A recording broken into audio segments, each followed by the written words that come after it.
तो जो multilateral system था, that has been further undermined by its inability to tackle the urgent global challenges. Global challenges climate change में, overwhelming debt in the global south.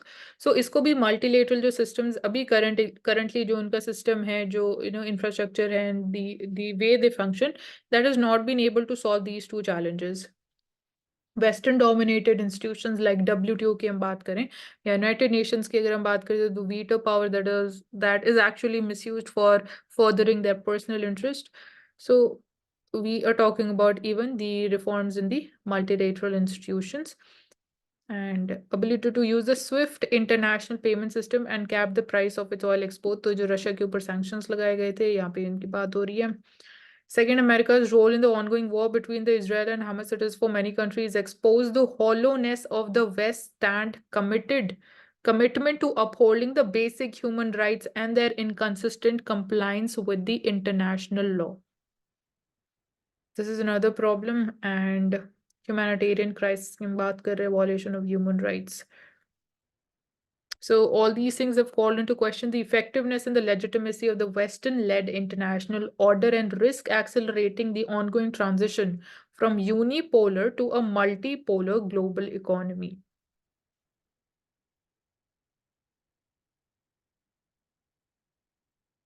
So that's why the reforms become important, and we can say it will not be replaced by a new system anchored by China, but by more global disorder. So initially हमें obviously अगर China dominate भी करेगा तो हम वो नहीं बोलेंगे कि एक नया सिस्टम इमर्ज हो रहा है, तो उसकी वजह से और ज्यादा ग्लोबल डिसऑर्डर क्रिएट हो सकता है. So collective ability to tackle the complex and growing long-term challenges is very important.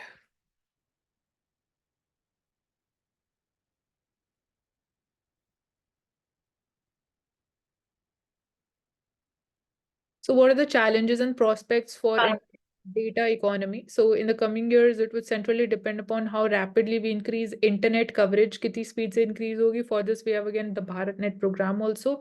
How swiftly we are able to incorporate our large unorganized sector into the data economy fold. So jo informal sector hai, unorganized sector hai, how that is going to be brought under the fold. And noteworthy जो हमारा digital personal data protection act है, data safety, that is going to be an important pillar. And absence of easily accessible trading platforms could also act as a serious constraint for R&D institutions. So India Datasets program gets fully operational and its large corpus of the non-personal data is open for use by the country's public institutions. प्रवेश, यहाँ पर personal data और non personal data हमेशा बात करते हैं with regarding to the digital personal data protection act 2023. दोनों में फ़र्क क्या होता है ब्रीफ में क्या बोलना है? पर्सनल या non personal data, Mansi? Personal data में for example the date birth, your address, your name, your mobile number, ये सब एग्जांपल्स हो गए पर्सनल डेटा के. So non personal data would में इसमें एग्जांपल सपोज कोई सर्वे किया जा रहा है टू नो कि consumer affinity is towards which product, तो जो हमारा रिस्पॉन्स रहता है वो एक तरीके से बिजनेस डेटा जो हम बोलेंगे कि वो एक इसका एग्जाम्पल हो गया.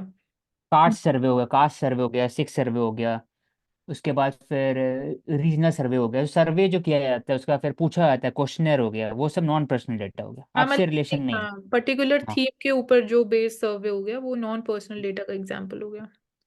जो क्वेश्चन है और यहाँ नीचे में ONDC लिखा हुआ है, ONDC है क्या यहाँ पर?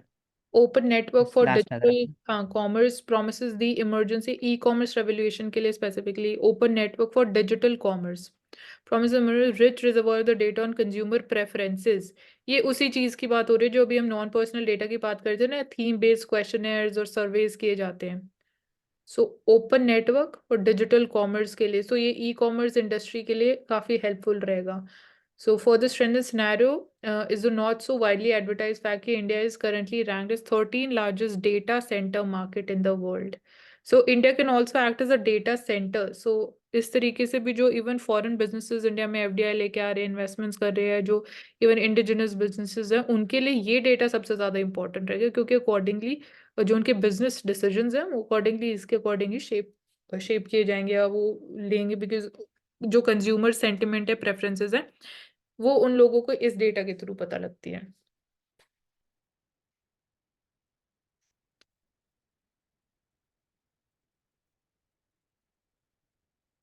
So Chinese economy is slowing down and Sri Lanka's economy returns to growth back again.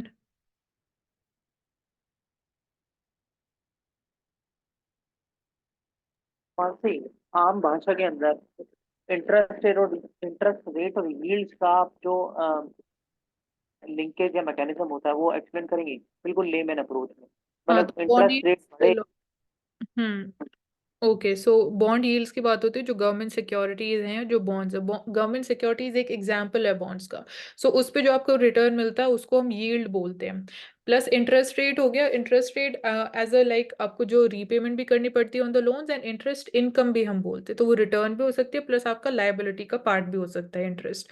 So interest is more associated with the money market, it is more associated with the banks, with the short term market. But when we talk about yields, so it is more associated with the capital market. Yields capital market में बस एक यहाँ पे जो exception होगा, जैसे हम treasury bills की बात करते हैं जिसका टेन्योर 1 ईयर है, तो उस पर भी आपको यील्ड मिलती है जो मनी मार्केट का पार्ट है।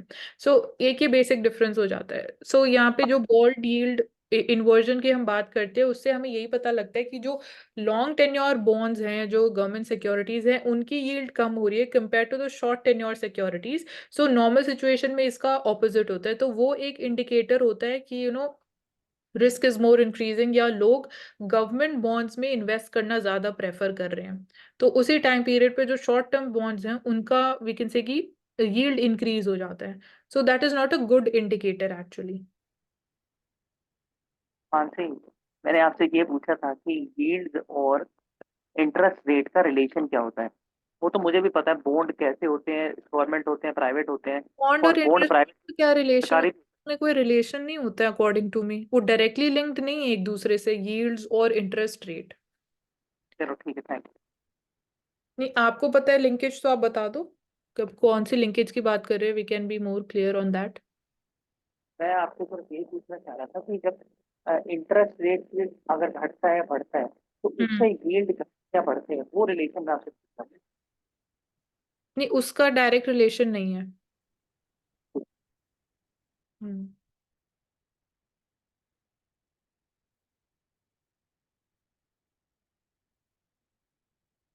सो ये हमारे लिए इंपॉर्टेंट हो जाता है, sovereign gold bond scheme versus uh physical gold और gold ETFs, exchange traded funds. तो तीनों के बीच में डिफरेंस है on these basis, returns, taxation, cost, tradability. So you can take a screenshot of this and just go through it. This is very important from the perspective of prelims.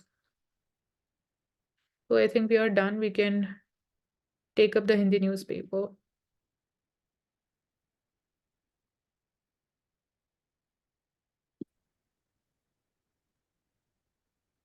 Okay, Divya, you can take up. Okay Mansi.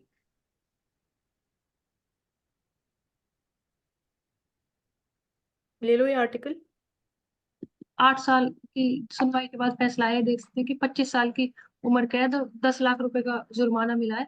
विधायक थे उनके, उनको यहाँ पर ये देखने वाली है कि 25 साल की कैद के बाद उनकी विधायक का जो विधायक की पोस्ट है वो खत्म होती है नहीं होती, या उसके रिगार्डिंग क्या है कि एमपी एमएलए इसके ऊपर केस चलते हैं, फिर जेल में जाने के बाद उस पोस्ट के ऊपर फिर से इलेक्शन होते हैं। परवेश, आप बता सकते हो इस रिगार्डिंग।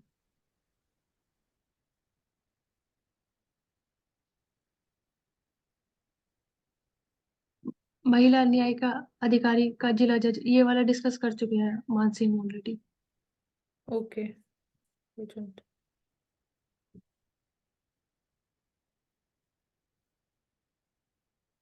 बाल मजदूर मुक्त करवाए गए, इसमें ये देख सकते हैं कि बचपन बचाओ आंदोलन के नाम से भी जो जाना जाता है, एसोसिएशन फॉर वॉलेंटरी एक्शन, जो स्टार्ट किया गया था 1980 में कैलाश सत्यार्थी के द्वारा, कि दो जो चीजें बाल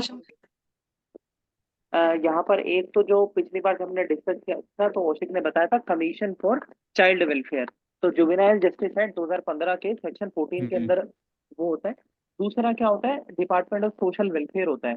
तो department of social welfare ministry of women and child development जो मिनिस्ट्री है उसके अंडर हर स्टेट गवर्नमेंट जो डीएम ऑफिस होता है या एसडीएम ऑफिस होता है, आज का टाइम पे हम देख रहे हैं कि सोशल वेलफेयर डिपार्टमेंट आता है।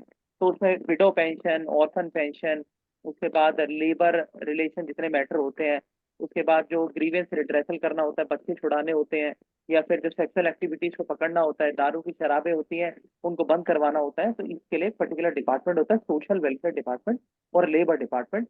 तो ये दो इंस्टीट्यूशन यहाँ पर ध्यान देने की जरूरत है।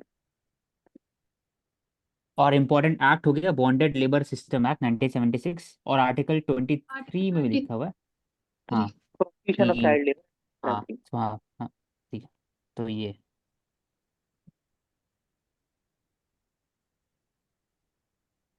वही देख सकते हैं कि सोसाइटी में किस तरह के पेशेंस नहीं है, या फिर साइकोलॉजिकल क्या तो मेंटेलिटी है कि दिव्या, पेशेंस बढ़ाने के लिए क्या करना चाहिए आपके अनुसार? बिहेवियर वो चेंज किए सीखना जा चाहिए। सकते हैं योगा से रिलेटेड, या फिर अवेयरनेस की जा सकती है इस तरह से। जो देखते हैं, इंटरनेट का यूज काफी ज्यादा बढ़ गया है, उसकी वजह से भी एक रीजन है कि बहुत जल्दी पैनिक हो जाते हैं, या फिर इस तरह की चीजें होती हैं, तो उन चीजों के ऊपर अवेयरनेस की जा सकती है। जैसे कोविड टाइम के बाद गवर्नमेंट ने नंबर्स चलाए थे ताकि उनके ऊपर साइकोलॉजिस्ट से बात कर सके, क्या तो उस आप क्या तरह की करेंगे पेशेंस बढ़ाने के लिए? योगा कर सकते हैं, मेडिटेशन कर सकते हैं, और और बात कर सकते हैं, ध्यान दे सकते हैं। डाइट पे ध्यान दे सकते हैं, लाइफ जीवन शैली किस तरह से चल रही है उस चीज को सुधारा जा सकता है। हाँ, ठीक, वही पूछना सर, एथिक्स में पूछते हैं इसलिए। हाँ जी।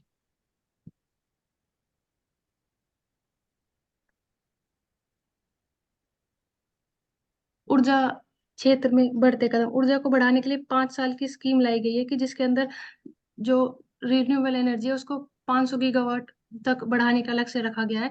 इंटरस्टेट ट्रांसमिशन किया जाएगा, जिसके थ्रू अगले 10 सालों में, मतलब 2030 तक का लक्ष्य रखा गया है, जब तक 500 गीगावाट बिजली उत्पन्न की जा सके। उसके अंदर नौकरियां भी उत्पन्न होगी 15 लाख। उसके लिए स्किल चाहिएगी, तो उनके ऊपर काम किया जा सकता है। एजुकेशन में जो कोर्सेज है उनको इन्वॉल्व किया जाएगा, तो उसके साथ देखा जा सकता है B Tech, power, MBL, oil gas field, economics या ऊर्जा, इस तरह के जो कोर्सेज है उनको इन्वॉल्व किया जाएगा, तो उसके अंदर स्किल्स इंप्रूव करवाई जा सकती हैं। अगर हम निवेश की बात करें कि कितना निवेश हो चुका है, तो 2000 से लेकर 2019 के बीच में 14 अरब डॉलर का निवेश हुआ रिन्यूएबल एनर्जी के अंदर। और इसी की वजह से देखते हैं कि जो 2010 में हमें 12 रुपए किलोवाट की एनर्जी मिलती थी, वो 2020 में 2 रुपए किलोवाट हो गई है। तो उस चीज को और बढ़ाया जा सकता है, क्योंकि इसके अंदर काफी स्कोप है अभी इंक्रीज करने का, कि किस तरह से पवन ऊर्जा और सौर ऊर्जा के ऊपर कंटिन्यूअसली काम किया जा रहा है, तो उसको किस तरह से बढ़ाया जाए। ये देखा जा सकता है कि किस तरह से इनके स्टोरेज किया जाएगा, या जो बाहर से फाइनेंस मिलते हैं उनको किस तरह से यूटिलाइज किया जाएगा। ये देश, भारत की क्या क्या एक्ट है, या किस तरह से उस चीज में पूंजी को, निवेश को वृद्धि दी जाएगी, ताकि कार्बन तो न्यूट्रल जो 2070 तक का इफेक्ट है। वो उसमें हम लोग कर पाएंगे, पंचअंतरित जो टारगेट है 2070 में कार्बन न्यूट्रल बनने का, वो हम लोग कर हम्म, कर पाएंगे। तो इम्पोर्टेंट एरिया यहाँ पर ये है कि ministry of renewable source of energy है, और एक और एक आरेना, प्रवेश, MRENA, जो ये काम कर। MRENA, मरीना। हाँ, मरेना, तो मिनिस्ट्री ऑफ रिन्यूएबल सोर्स, एक और एक है ना, आरेना है ना एक, जिसमें आप प्रमोट करते हैं एक अथॉरिटी ऐसे। हाँ वही ठीक, शायद MRENA है ना। ठीक है। तो इंडिया में सबसे ज्यादा रिन्यूएबल सोर्स ऑफ एनर्जी कहाँ से आता है अभी, प्रवेश, अकॉर्डिंग टू अभी कितना अभी है कैपेसिटी? सोलर, विंड, हाइड्रो, नहीं, इसमें अभी सब में से? मेरे हिसाब से है वो अराउंड अप्रोक्सीमेटली 180 के आसपास है। हाँ, और ठीक है। सबसे और सबसे ज्यादा जो हम्म, अभी आ रही है फिलहाल में, वो हम्म। आई थिंक हाइड्रो से आ रही है, देन सोलर से आ रही नहीं, है, देन विंड। सोलर से आ रहा है। सोलर सबसे ज्यादा 71-72 के आसपास है। उसके बाद है हाइड्रो। तो ये इसी साल पार हुआ था, पिछले साल ही पार हो गया था, पहले हाइड्रो था। हाइड्रो मतलब कि डैम यूज करके। तो उसके 46-50 के आसपास है, और ये सोलर 70-75 के बीच में। और बाकी सब जो है विंड सब है उसी के आसपास, 40-45 के आसपास है। और बाकी सबसे कम किसका है? तो वेस्ट टू एनर्जी सबसे कम है। तो ये बस याद। ठीक है। और ये मुझे यहाँ पे कुछ चीजें ऐड करनी है कि इंडिया के अंदर जो अगर हम विंड एनर्जी की बात करते हैं, तो सबसे जो टॉप पे स्टेट चल रहा है, तो वो अभी फिलहाल में तमिलनाडु ही है। और हम्म वहाँ का जो प्रोमिनेंट फार्म एरिया है ना, जैसे SEZ होता है, तो ऐसे विंड फार्म रीजन होते हैं मुपंडल। तो मुपंडल ये प्रीलिम्स में आ सकता है। उसके बाद हम देखते हैं राजस्थान टॉप पर है, सेकंड नंबर पे, और तीसरे नंबर पे महाराष्ट्र।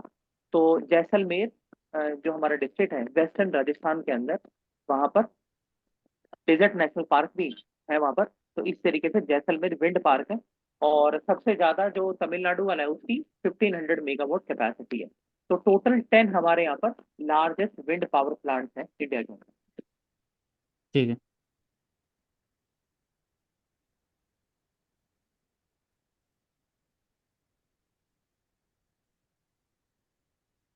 ग्रुप में शेयर कर तो ये वाला देख लेंगे। रक्षा DRDO के द्वारा स्वदेशी पहल की मानव रहित विमान उड़ाया गया है, जो कि UAV है, ऑटोनोमस फ्लाइंग विंग टेक्नोलॉजी के थ्रू इसको किया गया है, ताकि आत्मनिर्भर भारत की तरफ कदम है। अगर इसके डिजाइन की बात करें तो एरोनॉटिकल डेवलपमेंट स्टेब्लिशमेंट ने इसका डिजाइन तैयार किया है। ये एक टेराबोन इंजन है, टेब्रोफोन इंजन। और इसमें जो डिजाइन यूज किया गया है वो कार्बन PP ग्रेड का प्रयोग करके इसको यूज किया गया है।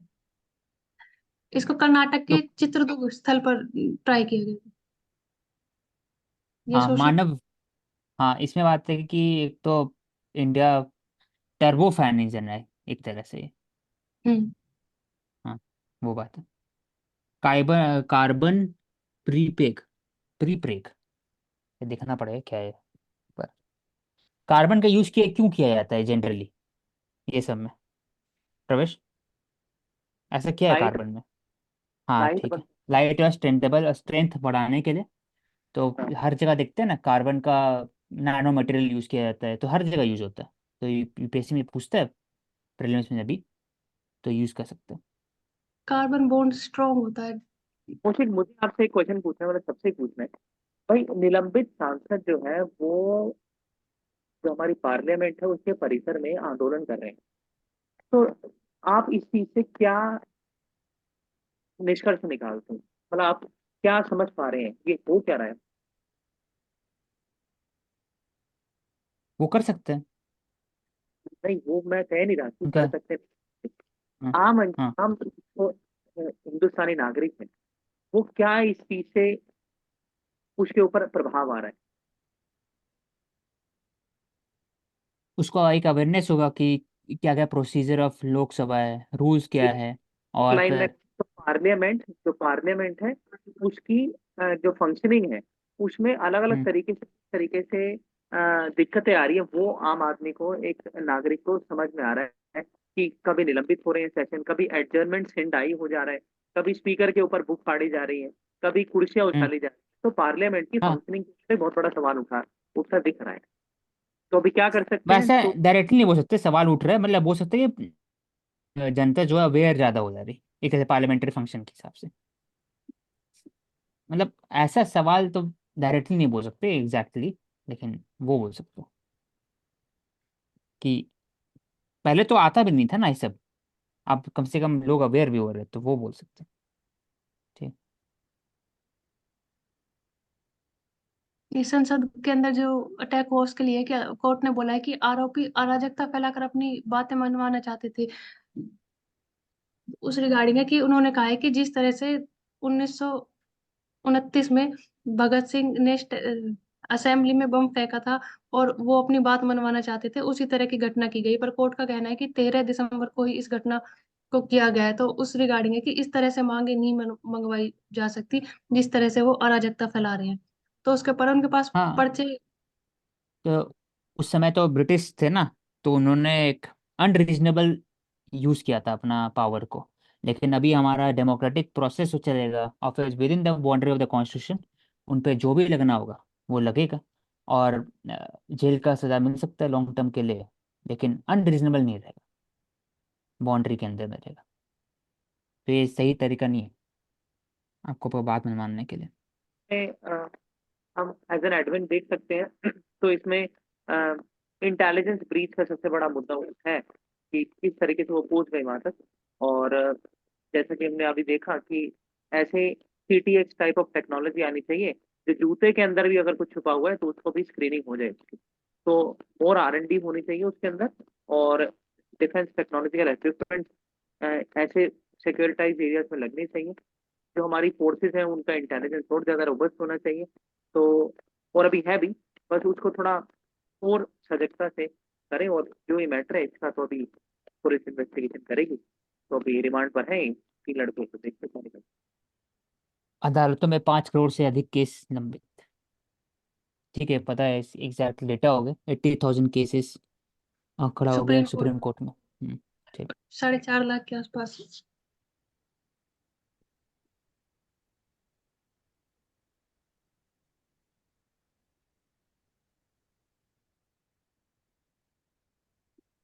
So, Ashik, we can start with summarization. Mansi, you can continue. ठीक है, so here one important article was that कि अभी सुप्रीम कोर्ट ने बोला है कि वी आर सीइंग कि many well placed women they are indulging in illegal activities.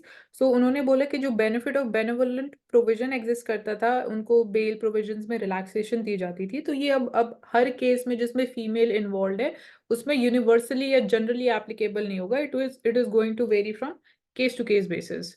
So this there an economy में हमने एक इम्पॉर्टेंट एस्पेक्ट जो कवर किया दैट वाज कि ग्लोबल डिसऑर्डर के अराउंड क्या चैलेंजेस, क्या रिस्क है। सो उसमें वेस्ट लेड ऑर्डर में we are seeing the faith and the trust is getting diluted, and the reasons behind that is we can say कि militarisation of trade जो visible है, and mischaracterisation of the inflation की it is just transitory in nature, actually that was not transitory. So with that we are seeing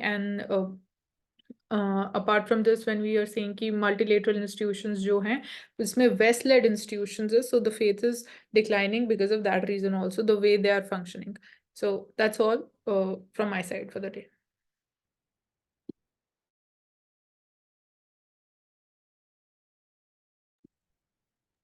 In terms of geography, we talked about urban floods, and the key term is degree of urbanization that we have to look into.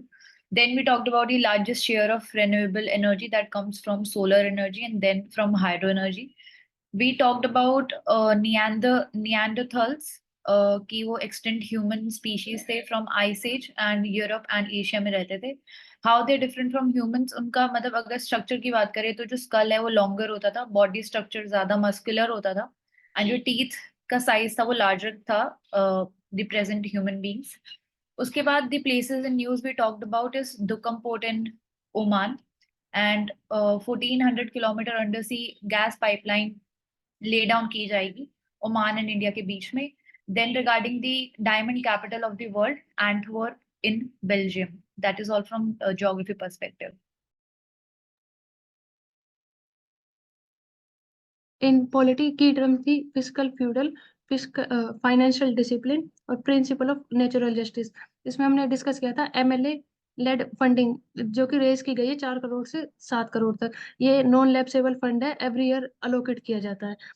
इसके अलावा हमने discuss किया था कि केरला और तेलंगाना ने बोला है कि फिस्कल डेफिसिट ज्यादा है, फाइनेंसेस कम है, तो उस रिगार्डिंग आर्टिकल 293 और आर्टिकल 131 से रिगार्डिंग डिस्कस किया था। इसके अलावा हमने डिस्कस किया था section 151 of representation public act, जिसमें कहा गया था इलेक्शन 6 महीने के अंदर अंदर होने चाहिए, जो भी वैकेंसी है वो फिल होनी चाहिए, अगर नहीं होते हैं तो उसके लिए कुछ एक्सेप्शंस थी जो हमने डिस्कस की थी। That's it to my side. So in terms of sociology, here social more एक वर्ड है जिसका मीनिंग होता है कि socially constructed idea on what our behaviour depend upon, तो उसी से ही हमारी मॉरलिटी और वो पता चलती है। तो सोशल मोर एक कीवर्ड है। नेक्स्ट एक पर्सनैलिटी का नाम है सुरेश बलिया, तो फिर वो नेवल ऑफिसर्स थे, तो व्हाई ही वाज नोन, तो because of her kindness, love and compassion, तो हम ये एथिक्स में ले सकते हैं। Apart from these, we are always talking about that awareness is needed, but here what मतलब what is the art of being self aware, तो हम यहाँ पे वो बात कर सकते हैं। यहाँ पे कीवर्ड यही है कि art of being self aware, तो फिर वो कैसे होगा, तो थ्रू कॉन्शियसनेस होगा वो। और यहाँ पे हम पतंजलि का एक वो भी ले सकते हैं कि योगा चित्ता वृत्ति निरोधा, तो इस टाइप के हम मतलब यूज कर सकते हैं। नेक्स्ट इज कि गरुड़ा एयर स्पेस रिसेंट ने एक इनिशिएटिव लिया है जिसमें डिसेबल्ड को भी वहाँ पे मतलब उन्होंने एम्प्लॉयमेंट कराई है। तो उसमें यही है कि कोलैबोरेशन में काम हो रहा है by using drone technology for different purposes like agri, e-commerce, इस तरीके से। नेक्स्ट इज आर्टिफिशियल इंटेलिजेंस और सेफ्टी की बात अगर हम करें तो वहाँ पे हमें चाहिए data security, privacy, public trust, biasness in algorithms. तो इस टाइप के वर्ड्स हम यूज कर सकते हैं। नेक्स्ट इज फैमिली लिंक, यानी कि हमने बात की कि ऑनलाइन सेफ्टी की किड्स यूज करते हैं, तो हम यहाँ पे मेंशन कर सकते हैं फैमिली लिंकेज टू दैट कि why it is needed so that internet be safer for kids and teens. That's all from my side. Okay, Oshik. You can conclude, Mansi. Okay, thank you so much for joining us on Ansarkar. You can subscribe to the channel and stay tuned for regular and critical analysis sessions.